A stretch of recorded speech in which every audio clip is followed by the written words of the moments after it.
Ce soir, je suis content d'être là. J'allais dire que c'est un jour particulier, mais c'est une saison particulière en réalité. Nous venons d'entrer dans une nouvelle année, en tout cas au niveau du peuple d'Israël, ils viennent d'entrer dans une nouvelle année.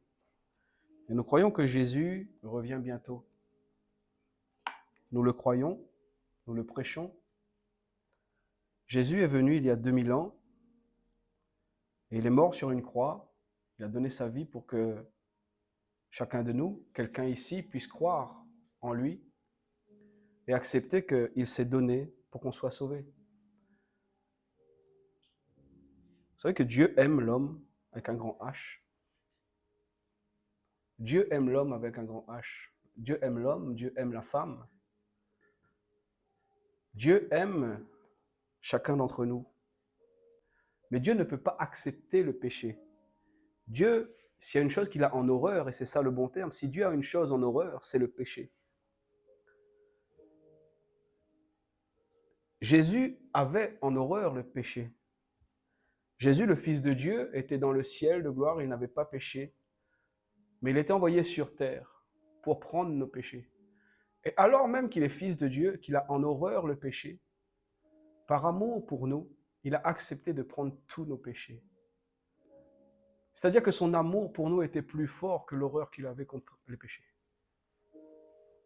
L'amour de Dieu pour toi est plus fort que l'horreur du péché qu'il a. Parce que Jésus, même s'il y aurait eu un seul pécheur à les chercher, il serait quand même venu sur la terre pour ce seul pécheur-là.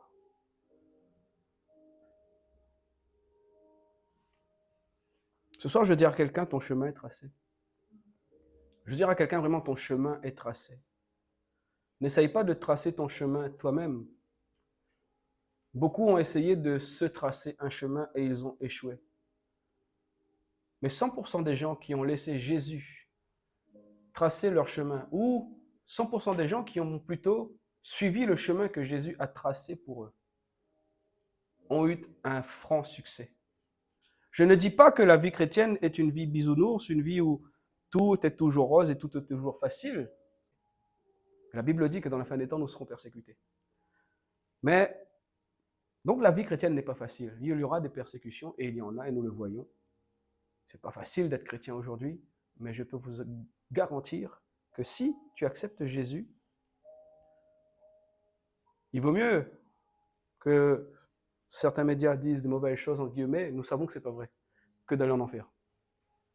Je vous garantis, je vous assure, qu'il vaut mieux, parfois, même si les médias ne disent pas la vérité, en mentant au sujet des églises évangéliques, il vaut mieux écouter ça déjà qu'être sourd.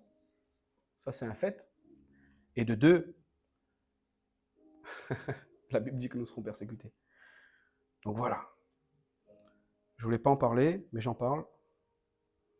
Je ne connais pas les églises qui ont été interviewées, je ne connais pas les pasteurs qui ont été interviewés, mais je peux vous garantir que ce qu'a dit Envoyé spécial l'autre soir n'a rien à voir avec toutes les églises évangéliques qu'on puisse connaître, surtout des grandes églises comme MLK, Martin Luther King. Ils ont détourné les propos du pasteur Carrière, ils ont détourné les propos de David Antoine, ils ont détourné les propos de beaucoup d'hommes de Dieu, et ils ont fait un reportage pour, entre guillemets, ce qui les dérange, c'est notre foi. En tout cas, nous savons que, voilà, je ne pense pas. On voit, ils annoncent une centaine de baptisés. C'est la joie dans le peuple de Dieu quand il y a des baptêmes. C'est-à-dire que quelqu'un passe de la vie à la mort, que quelqu'un passe des ténèbres à la lumière. Et on voit que le reportage met une petite musique comme si des agneaux allaient à la boucherie, comme si c'était... Bon bref, c'est pas le thème de ce soir. En tout cas, voilà. Je ne l'ai pas regardé du coup jusqu'au bout parce que ça m'a... On voit que c'est faux. On voit que tout est fait pour dénigrer les églises évangéliques. Mais ils annoncent que l'église évangélique a un essor. Mais c'est depuis 2000 ans. Depuis Actes. Depuis les 120 dans la chambre haute. Il y a un essor. Depuis l'apparition du Saint-Esprit, depuis que Jésus est venu sur terre, il y a un essor, sinon nous ne serions plus là. Mais ça dérange. Ça dérange. Ça dérange d'entendre que quelqu'un prie et que quelqu'un soit guéri. Alors certes, c'est vrai qu'il y a des gens passages qui vont dire guéris, qui ne sont pas guéris. Mais dans tout ça, il y a des gens qui sont vraiment guéris. Ça dérange de dire que quelqu'un se sentait mal aimé, qu'il avait un mal-être et qu'aujourd'hui il se sent aimé dans une famille spirituelle. Ça dérange. Ça dérange d'entendre dire de la bouche d'une épouse qui a perdu son mari qu'elle pardonne. Ça dérange. Et on va traiter de ça de regroupement nazi, etc. Notre foi dérange. Je vous le dis, notre foi dérange. Ce n'est pas le thème de ce soir. Nous avons la foi. Et si nous n'avions pas la foi, nous ne serions pas là. Nous avons la foi en un Dieu vivant et un Dieu vrai. Nous croyons au Dieu créateur. Nous croyons en Jésus-Christ. En Jésus qui est venu sur cette terre pour détruire les œuvres du diable. Et si le diable est venu sur cette terre essayant de détourner l'homme de sa voie, c'est-à-dire enlever la relation de l'homme avec Dieu, c'est ce que le diable a voulu faire dans le Jardin d'Éden. Il a échoué. Parce qu'aujourd'hui, si nous acceptons Jésus, nous retrouvons notre relation avec Dieu. Et c'est ce que je t'invite à faire, à accepter Jésus et à avoir une relation avec Dieu. Ta vie va changer, ta vie sera transformée. Dieu est capable de changer toutes les situations. Et peu importe les situations les plus terribles qu'il puisse y avoir sur terre, Dieu est capable en un instant, en un clin d'œil, de changer cette situation. Quelquefois, il le fera en un clin d'œil, quelquefois, il prendra du temps. Mais Dieu est capable de changer les vies, de changer les destinées, parce que, je l'ai dit tout à l'heure, Dieu nous aime. La Bible dit dans Jean 3,16, car Dieu a tant aimé le monde qu'il a donné son Fils unique, afin que quiconque croit en lui ne périsse point, mais qu'il ait la vie éternelle. C'est ça que Jésus est venu faire. Car Dieu a tant aimé le monde qu'il a donné son Fils unique, afin que quiconque croit en lui ne périsse point. Voilà l'évangile que nous prêchons, voilà l'évangile que nous annonçons, et on ose critiquer cet évangile où on annonce une vie transformée, une vie nouvelle, où on annonce un Dieu qui nous aime, et qui nous dit de nous aimer. On doit s'aimer nous-mêmes, mais aimer notre prochain. Premièrement, on doit aimer Dieu et aimer notre prochain comme nous-mêmes. Voici l'évangile. Aime Dieu, aime ton prochain comme toi-même.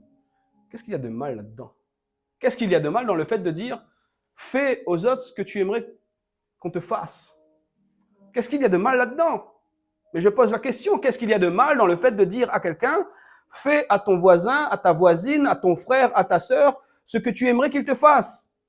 Je ne pense pas que tu désires que ton voisin, ton frère, ta sœur te fasse du mal. Sinon, il y a un problème.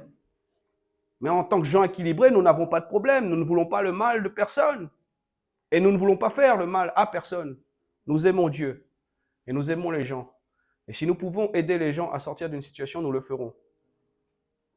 Bien sûr éclairés par et à la lueur de la parole de Dieu. Amen. Ce soir, mon thème, Proverbe 20, verset 6, nous dit « Beaucoup de gens proclament leur bonté, mais un homme fidèle, qui le trouvera ?» C'est facile de proclamer sa bonté. C'est facile de dire que nous faisons mieux les choses. C'est facile de dire que j'ai fait ci, que j'ai fait ça, que je suis gentil, que je suis aimant. C'est facile de le dire. Mais un homme fidèle, qui le trouvera? C'est-à-dire qu'il est beaucoup plus difficile de trouver quelqu'un de fidèle que de trouver quelqu'un qui va proclamer sa bonté. Oui, c'est facile, très facile d'entendre quelqu'un proclamer ce qu'il fait de bien, ce qu'il a bien fait. En tout cas, ce qu'il dit de bien faire. Parce que des fois, dans le lieu secret, dans le lieu privé, on ne sait pas où il est. Alors, beaucoup de gens proclament leur bonté, leur bienveillance, leur charité, leur compassion, leur indulgence, leur miséricorde, leur patience, le fait qu'ils soient aimables. Mais un homme fidèle, qui le trouvera? La Bible pose la question, un homme fidèle, qui le trouvera? La Bible est claire et elle met l'emphase sur le fait que beaucoup de gens peuvent proclamer de belles choses sur leur vie, mais ce n'est pas pour autant qu'ils sont fidèles et parfois même fidèles à leurs paroles. Beaucoup de gens disent beaucoup de choses, mais beaucoup de gens ne font pas ce qu'ils disent aussi. Mais la Bible nous appelle à être fidèles. Et la Bible nous appelle et on le verra après, à être fidèle même dans les plus petites choses. Et je te garantis que ta parole est une des plus petites choses à laquelle il faut être fidèle. Si tu dis quelque chose, si tu promets quelque chose, tu dois le faire. Tu dois le faire, c'est important. C'est important. Donc beaucoup de gens proclament leur bonté, donc leur miséricorde. Mais un homme fidèle, qui le trouvera? Le mot fidèle ici est un mot qui est traduit souvent par fidélité et confiance. Mais un homme en qui on peut mettre sa confiance, mais aussi à qui on peut faire confiance. Qui le trouvera? Qui le trouvera? On va aller dans Matthieu 25, s'il vous plaît. Matthieu 25.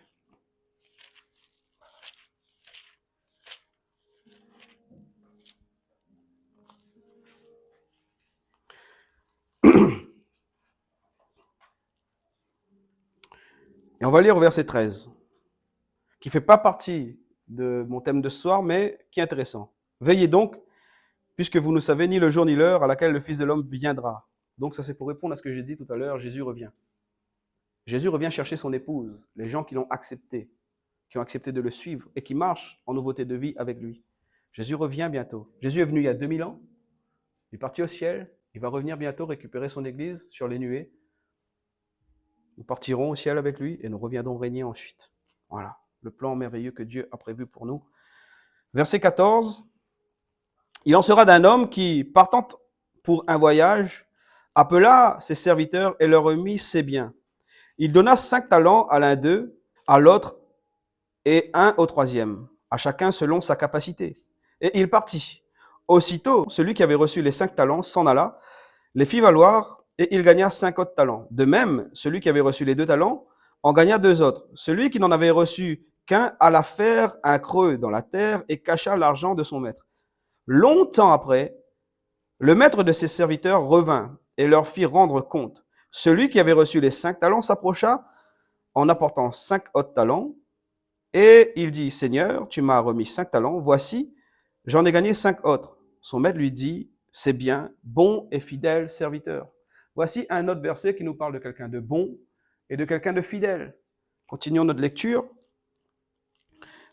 Son maître lui dit, c'est bien, bon et fidèle serviteur, tu as été fidèle en peu de choses, je t'en confierai beaucoup. Entre dans la joie de ton maître.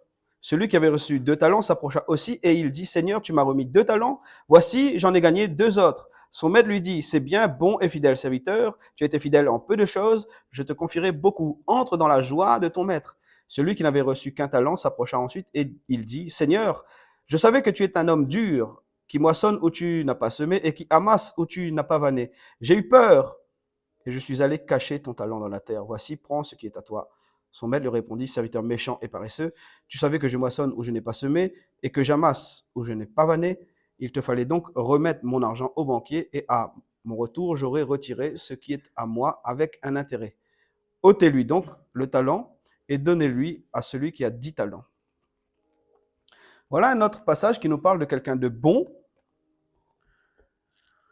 et quelqu'un de fidèle. Qui est cette personne que le maître qualifie de bon et de fidèle? En réalité, il en qualifie 2. Ce sont les 2 personnes qui ont fait fructifier ce qu'ils avaient reçu. Donc on comprend ici que le fait d'être fidèle est le fait de ne pas enfouir le talent que Dieu nous a donné. Et le fait de ne pas enfouir ce que Dieu nous a donné. Si nous voulons être appelés fidèles, nous devons alors faire fructifier ce que Dieu a mis dans nos mains. Le mot bon ici, dans Matthieu, c'est le mot agathos. Ça veut dire de bonne constitution, utile, salutaire, bon, plaisant, agréable, joyeux, heureux, excellent, distingué, droit et honorable. Voici le bon et fidèle serviteur, comment on peut le décrire. Et le mot fidèle, il veut dire loyal, fidèle, juste. Ce sont des personnes qui se montrent elles-mêmes loyales dans les transactions en affaires, etc., mais dans la vie de tous les jours, en fait. Ce sont des gens à qui on peut confier des choses, ils sont dignes de confiance, etc. C'est vraiment des gens loyaux sur qui on peut s'appuyer. C'est vraiment des gens vrais, fidèles, qui font ce qu'ils disent et qui disent ce qu'ils font. Ça, c'est important. Nous devons être fidèles. Nous devons être fidèles. Nous devons être fidèles. Bons et fidèles serviteurs. Ça, c'est le premier passage qui nous parle du fait d'être bon et fidèle. Et nous avons compris que le fait d'être fidèle, c'est de faire multiplier, de faire fructifier ce que Dieu nous a donné. Allons dans Luc 16 maintenant. Luc 16.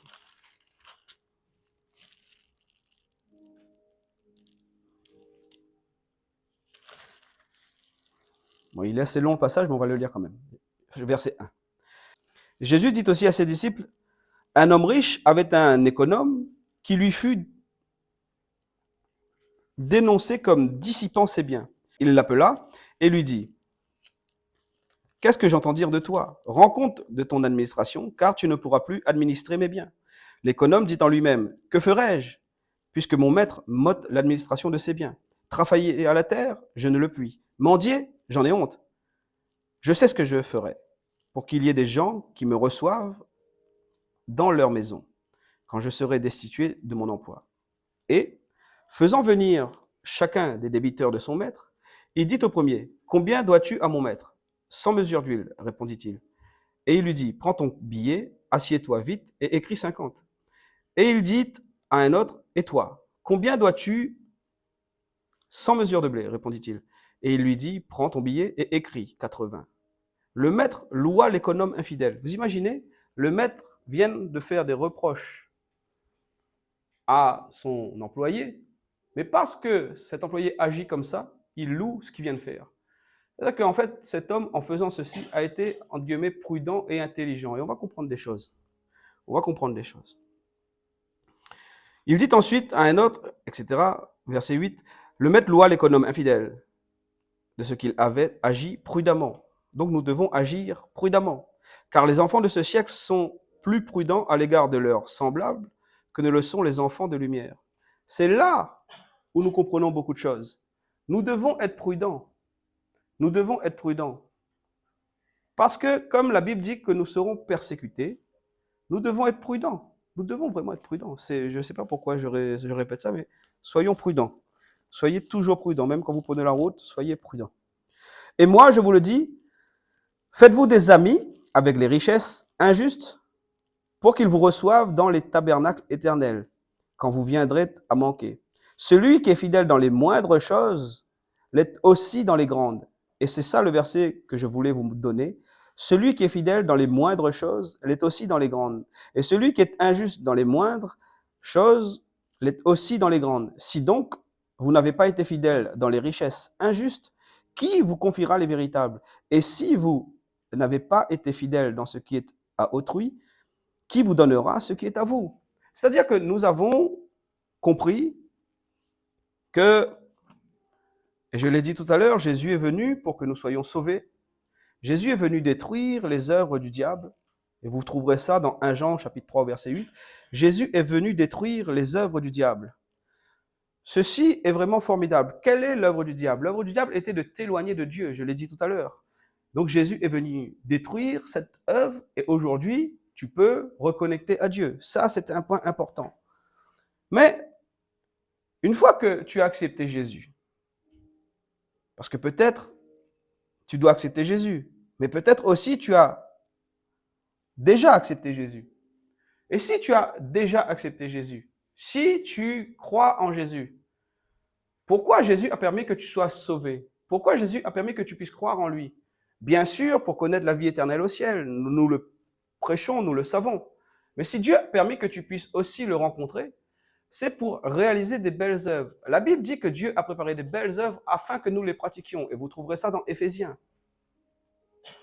Et dans Philippiens, vous trouverez cette parole qui nous dit qu'il emmènera ses œuvres à leur accomplissement. C'est-à-dire que Dieu désire que nous fassions des belles œuvres. Dieu désire que nous fassions de belles choses. Dieu désire tout cela. Dieu est là-dedans. Et il a même prévu de belles choses afin que nous les pratiquions. Pour certains, cette belle chose, je ne sais pas moi, sera d'être sportif de haut niveau. Pour d'autres, ça sera chef d'entreprise. Pour d'autres, ça sera mère au foyer. Pour d'autres, ça sera super mamie. Avant, il y avait la super nounou à la télé. Mais ça peut être super mamie. Chacun d'entre nous avons quelque chose à faire, un rôle. Dieu ne nous a pas créés pour rien. Il nous a créés, bien sûr, pour avoir une relation avec lui, ça c'est vrai, mais aussi pour que nous puissions faire des choses. Mais pour que nous puissions faire ces choses, il y a des étapes, il y a un processus. Certains appelleront ça, nous devons entrer dans notre destinée. D'autres diront, prendre part à notre héritage. D'autres diront, etc. Mais en tout cas, Dieu t'a créé avec un potentiel et son objectif, c'est que tu puisses accomplir ces belles œuvres. Mais je crois que dans tout ce que Dieu a prévu pour toi, les plus belles œuvres qu'il a créées pour toi te permettront de parler de lui autour de toi. Parce que si nous sommes là, nous sommes aussi là pour parler de Dieu autour de nous.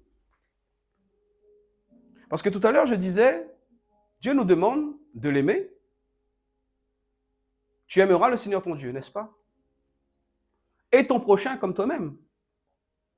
Mais si tu es sauvé, si tu crois en Jésus, et que tu aimes ton prochain comme toi-même, qu'est-ce que tu vas faire? Tu vas laisser ton prochain aller n'importe où, faire n'importe quoi et mourir? Ou tu vas parler à ton prochain de quelqu'un qui est capable de le sauver? Si tu aimes ton prochain comme toi-même et que tu es sauvé, ton rôle, c'est de le réconcilier avec Dieu. Et là, on dira que tu aimes ton prochain. On t'a pas dit de l'embêter, et tout ça. Non! On t'a dit d'aimer ton prochain. Si tu l'embêtes, tu l'aimes pas. Mais par contre, si tu lui parles pas de Dieu, tu ne l'aimes pas non plus. Alors, il faut être capable de trouver les mots pour parler à quelqu'un de Dieu. Et je vous l'ai dit plein de fois, parfois, il n'y a même pas besoin de parler. Les fois où j'étais le plus proche des gens et que j'ai pu après parler de Dieu, j'ai rien dit, mais j'étais là, j'étais présent. Dans des moments compliqués, dans des moments même de joie. Comment sommes-nous? Comment réagissons-nous dans les moments où quelqu'un a besoin de nous? Tu aimeras le Seigneur ton Dieu et ton prochain comme toi-même. Et si tu aimes ton prochain comme toi-même et que tu es chrétien, toi tu es sauvé. Permets qu'il soit aussi sauvé. Ose parler de Jésus. Ose parler de celui en qui tu as cru. Parce que je vous garantis que le pire sur terre n'est rien comparé à l'enfer qui attend ces gens qui iront en enfer. Alors, nous avons une destinée. Nous devons prendre part à notre héritage. Et quand nous lisons le texte des talents, nous comprenons une chose. Il y a un homme qui reçoit 5 talents. Et on va se dire pourquoi lui reçoit 5. Ça, c'est le bon français, ça. Mais pourquoi lui, il en a 5 et moi, j'en ai que 2? Mais pourquoi moi, j'en ai qu'un? Bon, on le voit après. La réponse est dans le texte. Si on avait donné 5 à celui qui en avait un, qu'est-ce qu'il en aurait fait? Il l'aurait caché et ça ne serait pas développé. Dieu connaît nos capacités, c'est lui qui nous a créés.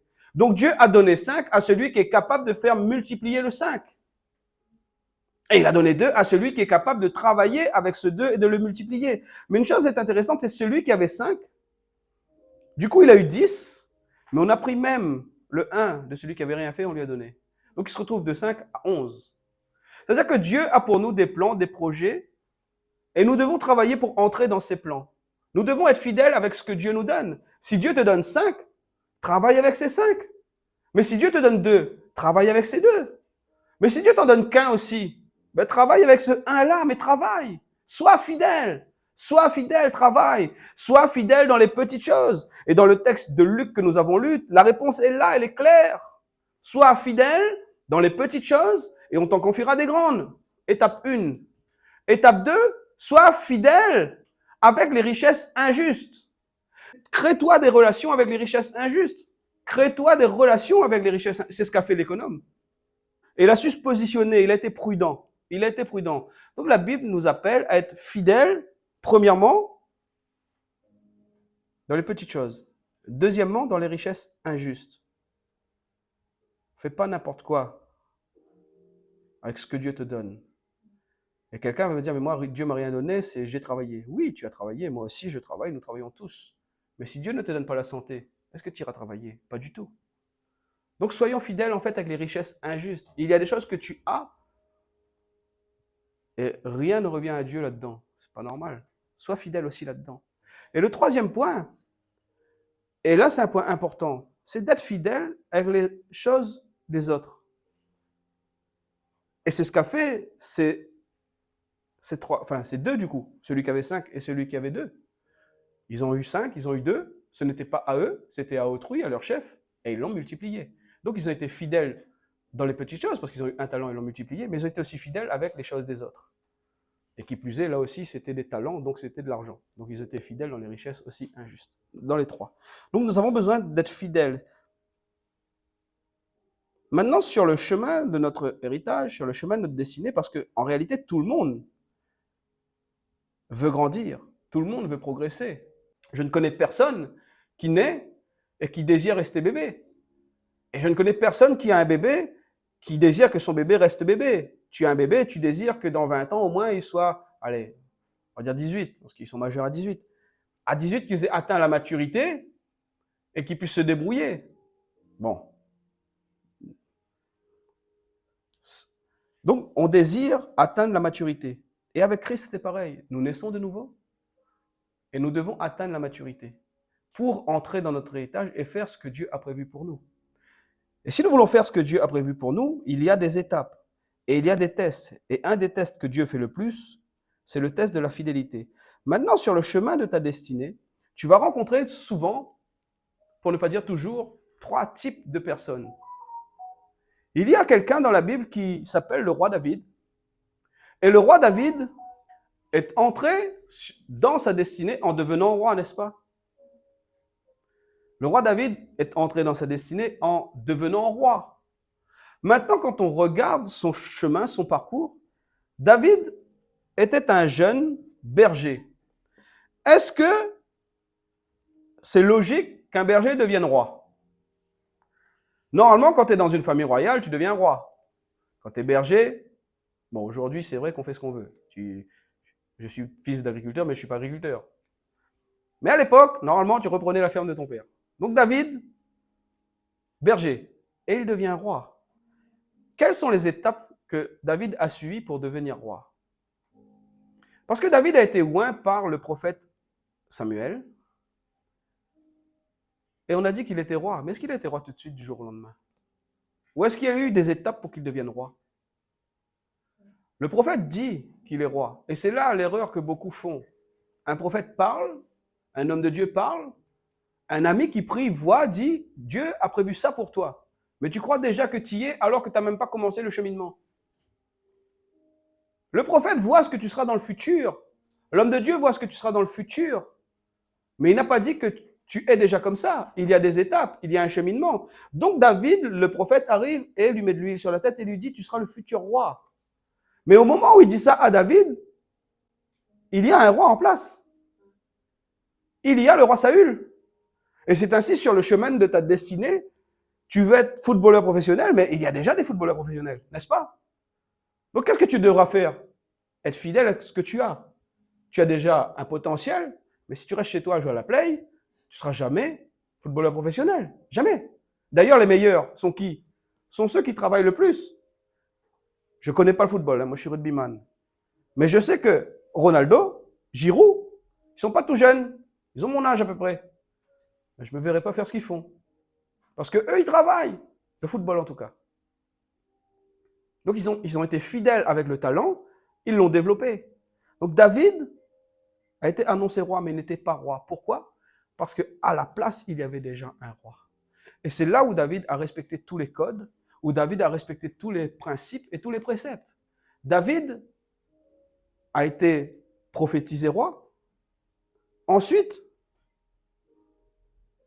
il a été joué de la harpe pour le même roi. Il y a eu des étapes. Il a commencé à connaître les palais, parce que lui, il était berger. Il ne connaissait pas le palais. Donc Dieu a permis qu'il aille jouer de la harpe dans le palais, pour connaître le palais. Dans ce palais, sur le chemin de sa destinée, il rencontre qui? Jonathan, le fils du roi. C'est ainsi que sur le chemin de ta destinée, tu rencontres 3 personnes. Le roi, en tout cas celui qui est en place, dans ce que tu veux faire. Dieu permettra que tu aies des relations. Et ici, en l'occurrence, pour David, sa relation, c'est Jonathan, qui va lui permettre de comprendre et d'apprendre les codes. Dieu a permis que David connaisse Jonathan pour que David apprenne les codes de la royauté en écoutant, etc. C'est Jonathan qui a appris à David tous ces codes-là. Et bien sûr, la troisième personne que tu auras sur le chemin de ta destinée qui va t'aider à entrer dans ta destinée. Donc les trois personnes, le roi, la personne qui est déjà en place, le Jonathan, la relation que Dieu va te donner, et l'homme de Dieu.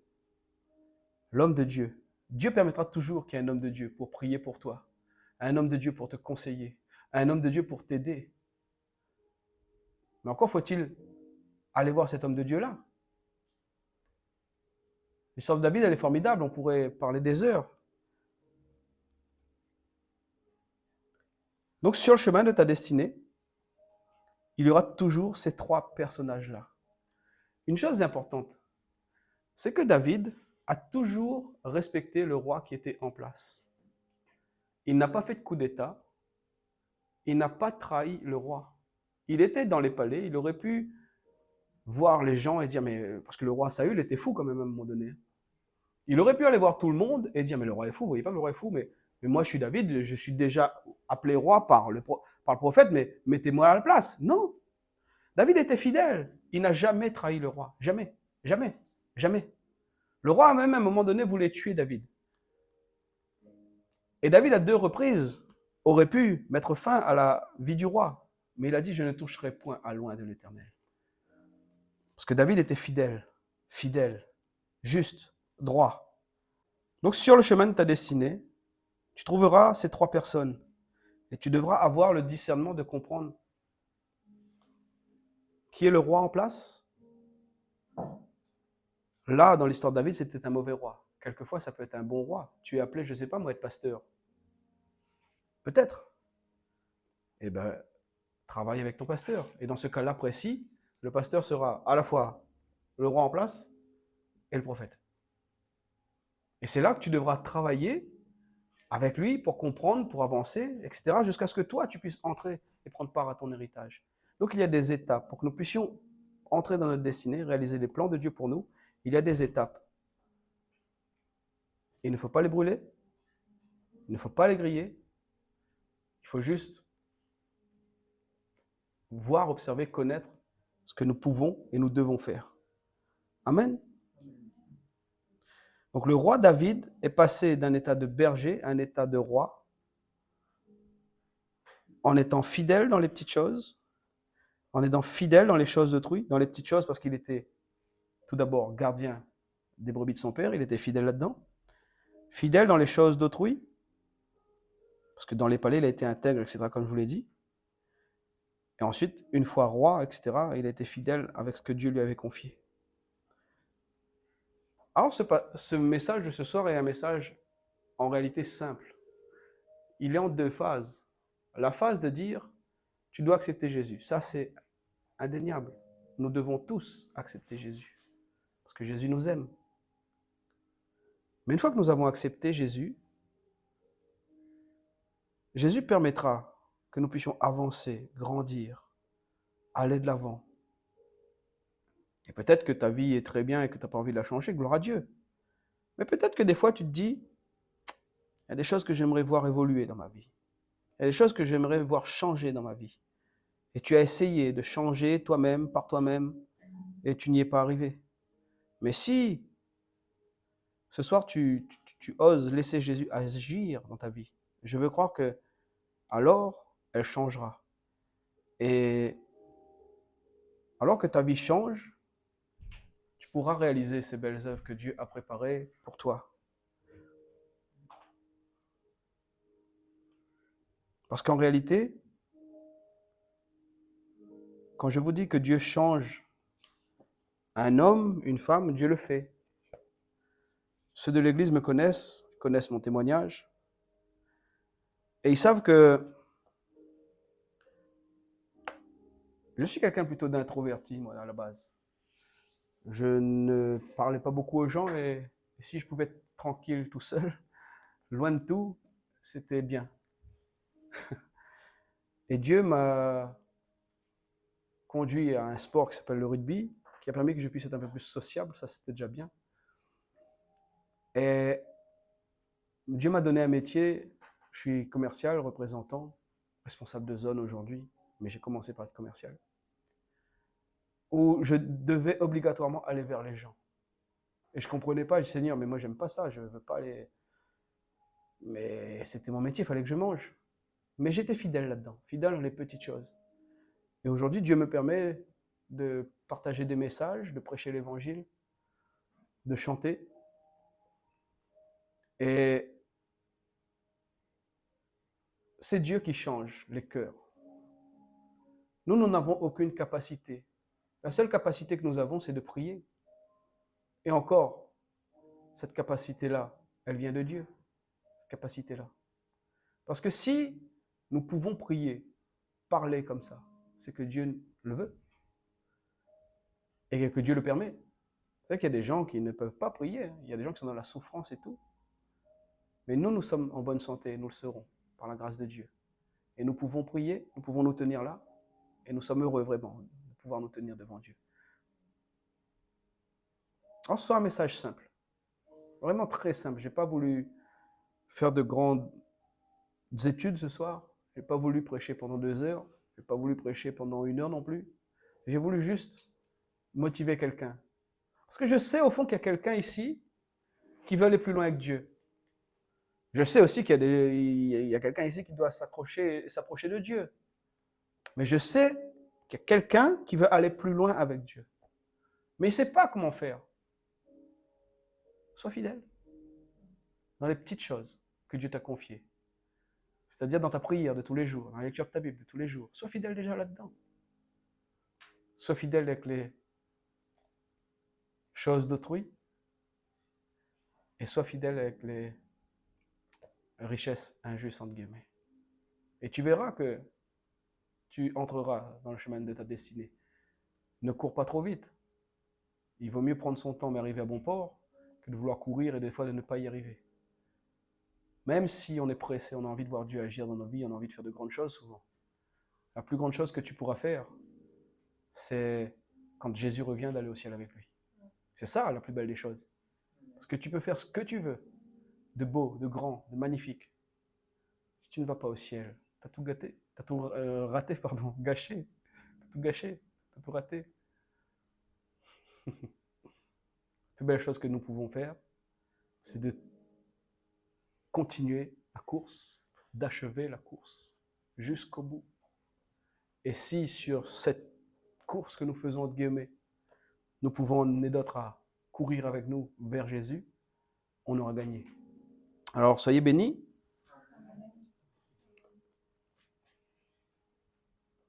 Et sois pas trop pressé. Ne sois pas trop pressé. Il y a un temps pour chaque chose. C'est le temps d'apprendre. C'est le temps de comprendre.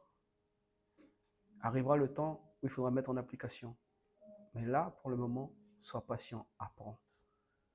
Tu commences à entrer dans les palais. C'est bien. David est rentré avec la harpe. Et c'est là qu'il a connu Jonathan. Et il a écouté Jonathan. Et on peut prendre l'histoire de quelqu'un d'autre si tu veux. On peut prendre l'histoire de Joseph. Joseph est arrivé en Égypte. Il a été chez Potiphar en tant qu'esclave. Mais c'est là qu'il a appris comment faire, etc. Voilà. Ensuite, elle est en prison. Et c'est en prison qu'il a rencontré la personne qui l'a emmené là-haut, qu'il a rencontré son Jonathan. Tout est comme ça. Tout est comme ça. Ne brûle jamais les étapes de toi-même. Demande à Dieu de te guider et il te guidera. Amen. Amen. Amen. Je vais prier. Je vais prier. Jésus nous aime. Est-ce qu'on peut fermer nos yeux pour prier? Jésus nous aime et il veut vraiment que nous puissions lui faire confiance.